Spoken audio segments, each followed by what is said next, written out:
256 വിശുദ്ധ സെബസ്ത്യാനോസ് ജനിക്കുന്നത്. AD 256.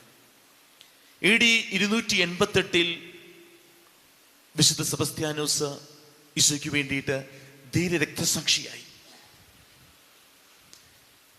ഈ സെബസ്ത്യാനോസിന്റെ ജീവചരിത്രം എടുത്ത് പഠിക്കുമ്പോൾ കുഞ്ഞുനാൾ മുതൽ തന്നെ ഒരു ക്രൈസ്തവ വിശ്വാസമുള്ള ഒരു കുടുംബത്തിലാണ് സെബസ്ത്യാനോസ് ജനിച്ചത്. അപ്പന്റെയും അമ്മയുടെയും വിശ്വാസ പരിശീലനം നമുക്കറിയാം. ആദ്യമ കാലഘട്ടം എന്ന് പറയുന്നത്, ആദ്യ നൂറ്റാണ്ടെന്ന് പറയുന്നത്, അല്ലെങ്കിൽ സെബസ്ത്യാനോസിന്റെയൊക്കെ കാലഘട്ടം എന്ന് പറയുന്നത് സഭ ഏറ്റവും അധികം പീഡിപ്പിക്കപ്പെടുന്ന ഒരു കാലഘട്ടമായിരുന്നു, അല്ലെ? ഏറ്റവും അധികം രക്തസാക്ഷികൾ സഭയ്ക്കുണ്ടായ ഒരു കാലഘട്ടമാണ് ഈ ആദ്യ നൂറ്റാണ്ട്. അപ്പൊ അതുകൊണ്ട് തന്നെ ഈ ആദ്യ നൂറ്റാണ്ടില് ഈ മാതാപിതാക്കന്മാരുടെയൊക്കെ ധീരമായിട്ടുള്ള ആ വിശ്വാസ പരിശീലനം ഓരോ വ്യക്തികളുടെയും ജീവിതത്തെ വലിയ രീതിയിൽ സ്വാധീനിക്കുമായിരുന്നു. അങ്ങനെ സ്വാധീനിച്ച ഒരു വ്യക്തിയാണ് വിശുദ്ധ സെബസ്ത്യാനോസ്. വിശുദ്ധ സെബസ്ത്യാനോസിന്റെ അപ്പനും അമ്മയും സെബസ്ത്യാനോസിനെ സൈനിക ജോലിക്ക് വേണ്ടിയിട്ട് റോമിലേക്ക് പറഞ്ഞു വിടുന്നുണ്ട്, റോമാ സാമ്രാജ്യത്തിലേക്ക്.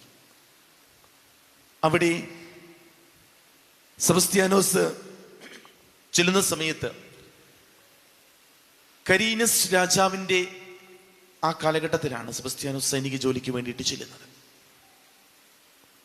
അദ്ദേഹം ക്രൈസ്തവരെ ഏറ്റവും അധികം പീഡിപ്പിക്കുന്ന ഒരു രാജാവായിരുന്നു. അദ്ദേഹത്തിൻ്റെ മരണശേഷം ഡയക്ലീഷ്യൻ ചക്രവർത്തി അദ്ദേഹവുമായിട്ട് യുദ്ധം ചെയ്ത് അദ്ദേഹത്തെ കൊലപ്പെടുത്തിയ ശേഷം ഡയക്ലീഷ്യൻ ചക്രവർത്തി റോമാ സാമ്രാജ്യത്തിൻ്റെ രാജാവാകുന്നു. ആ സമയത്ത് സെബസ്ത്യാനോസിനെ സൈന്യാധിപനാക്കുന്നുണ്ട്. അതിനുശേഷം സർവ്വ സൈന്യാധിപനാക്കുവാൻ എന്ന് പറഞ്ഞു കഴിഞ്ഞാൽ റോമാ സാമ്രാജ്യത്തിൻ്റെ രാജാവിന് ശേഷം ആ സാമ്രാജ്യത്തെ നയിക്കുന്ന അവിടുത്തെ സൈന്യത്തിൻ്റെ സർവ്വ സൈന്യാധിപനാക്കുവാനായിട്ട് ഡയക്ലീഷ്യൻ ചക്രവർത്തി തീരുമാനിക്കുകയാണ് സെബസ്ത്യാനോസിനെ. ആ സമയത്താണ് സെബസ്ത്യാനോസ് ഒരു ക്രൈസ്തവ വിശ്വാസിയാണ് എന്നുള്ള സത്യം ഡയക്ലീഷ്യൻ ചക്രവർത്തി മനസ്സിലാക്കുന്നത്. പെട്ടെന്ന് അദ്ദേഹം പറഞ്ഞു, നീ നിന്റെ വിശ്വാസം ഉപേക്ഷിക്കണം. നിന്റെ വിശ്വാസം ഉപേക്ഷിച്ച് നീ റോമ സാമ്രാജ്യത്തിലെ അതിൻ്റെ ശക്തിയായിട്ട് നിൽക്കുന്ന ദേവന്മാരെ ആരാധിക്കണം. അങ്ങനെയാണെങ്കിൽ നിന്റെ അധിപനായിട്ട് അടുത്ത നിമിഷം നിന്നെ വാഴിക്കും.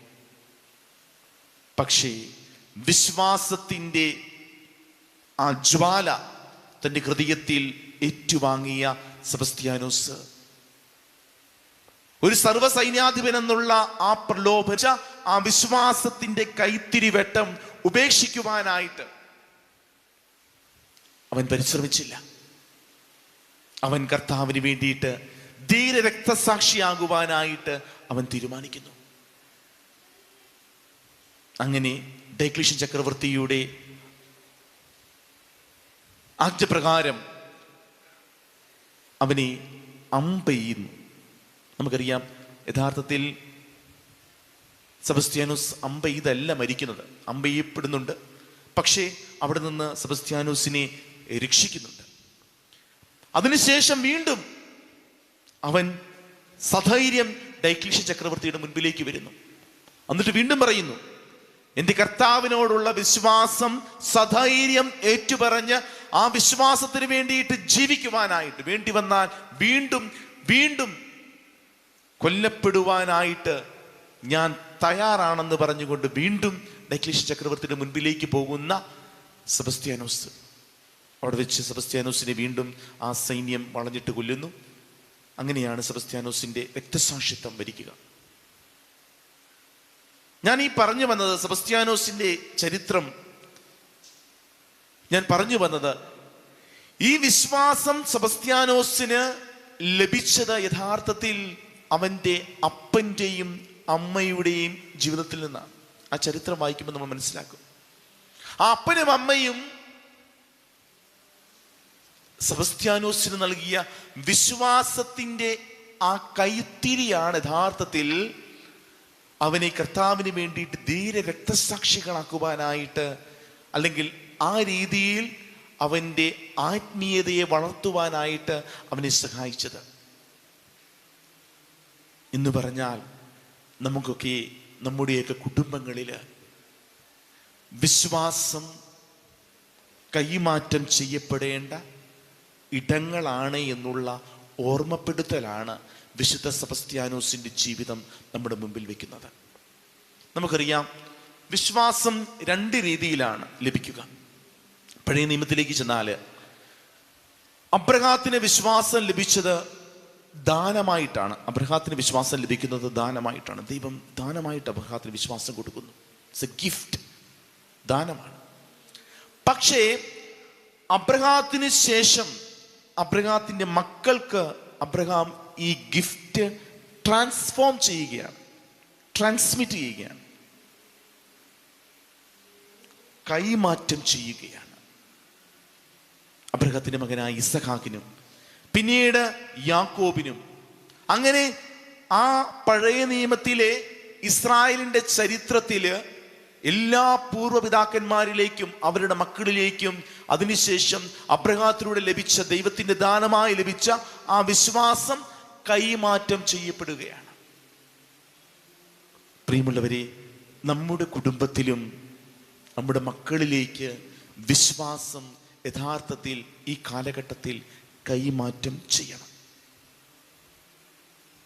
അത് നമ്മുടെ കുടുംബ ജീവിതത്തിൽ മാതാപിതാക്കന്മാർ ഏറ്റെടുക്കുന്ന ഏറ്റവും പ്രധാനപ്പെട്ട ഉത്തരവാദിത്വമാണ്. അപ്പൊ നമ്മൾ കുടുംബജീവിതത്തെക്കുറിച്ച് ഇന്ന് ധ്യാനിക്കുമ്പോൾ, പ്രത്യേകിച്ച് വിശുദ്ധ സെബസ്ത്യാനോസിന്റെ തിരുനാള് ആഘോഷിക്കുന്ന ഈ ദിവസത്തില് ഈ വിശ്വാസത്തിന്റെ കൈമാറ്റം എപ്രകാരമാണ് കുടുംബത്തിൽ നമ്മൾ ചെയ്യേണ്ടത് എന്നുള്ളതിനെ കുറിച്ചാണ് നമ്മൾ ആഴത്തിൽ ഇന്ന് ധ്യാനിക്കുക. കത്തോലിക്ക സഭയുടെ കാറ്റക്കിസം ഓഫ് ദി കാത്തലിക് ചർച്ചിൽ എന്താണ് കുടുംബജീവിതത്തിന്റെ, വിവാഹ ജീവിതത്തിന്റെ ലക്ഷ്യം എന്ന് പറയുന്നുണ്ട്. രണ്ട് ലക്ഷ്യങ്ങളാണ് കുടുംബജീവിതത്തിന്. ഒന്നാമത്തെ ലക്ഷ്യം ഭാര്യയും ഭർത്താവും സ്നേഹത്തിൽ, വിശ്വാസത്തിൽ, വിശുദ്ധിയിൽ ജീവിക്കുക. രണ്ടാമത്തെ ലക്ഷ്യം ഈ വിശ്വാസവും വിശുദ്ധിയും സ്നേഹത്തിലും ജീവിക്കുന്ന ഈ ദമ്പതികള്, കുടുംബജീവിതം നയിക്കുന്ന ഈ ഭാര്യയും ഭർത്താവും ഈ സ്നേഹത്തിൽ നിന്ന് കുഞ്ഞുങ്ങൾക്ക് ജന്മം നൽകി അവർക്ക് ലഭിച്ച വിശ്വാസത്തിന്റെ പാരമ്പര്യം, വിശുദ്ധിയുടെ ജീവിതം തങ്ങളുടെ മക്കളിലേക്ക് കൊടുക്കുക.